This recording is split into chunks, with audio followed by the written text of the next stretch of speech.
Unfortunately, we know that New Mexico doesn't necessarily rank high on a lot of lists, but a lot of us are still very proud of our neighborhood parks. Albuquerque historically ranks as one of the best cities for them. Yeah, but is that changing right now? One city councilor says our parks are dying and the situation is so bad it calls for emergency funding. Alika Medina spoke with a city councilor calling this an emergency. So Alika, how many parks across the city are considered to be dying at this point? Well, Councilor Dan Lewis, couldn't he say exactly how many parks are dying? He says that's a question for Parks and Rec. But he says neighbors are crying out with concern. So he went to one of the parks he says is in need of repair. I wanted this Baja Blast specifically from Taco Bell because they don't have it, obviously, at Blake's. For Joseph Mendoza, a Baja Blast. Sugar-free, by the way. You know, I'm not too crazy. Come on now. And burritos from Blake's makes a perfect day at the park. But if you take a closer look, the grass is patchy. That's one thing.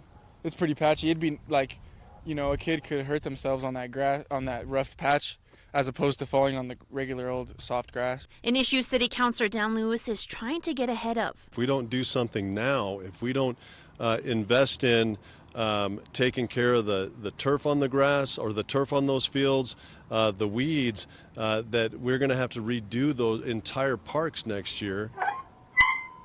He introduced an emergency resolution to restore the city's parks. The Parks Department has communicated that it's a funding issue, a budgetary issue, and yet they requested $1 million less than they did last year. The resolution he proposed would replace the grass and turf from parks. City Councilor Lewis says dead patches of grass like this one calls for an emergency worth $2 million. But a local couple we spoke to say this is not their top concern.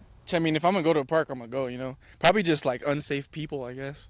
If I see people that don't look safe, you know, like doing whatever, doing drugs, or because you see that here. For this couple, it's safety, shade on a hot day, and a cold drink. There you go. What else does an American need?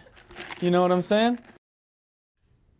The city is responding, saying they are increasing the park's budget by more than $1 million next year, adding they have completed hundreds of projects like the new jungle gym we saw at the park today. We know Councilor Lewis sees issues differently than Mayor Keller. Tonight at 6, we ask if that's a reason for the emergency resolution.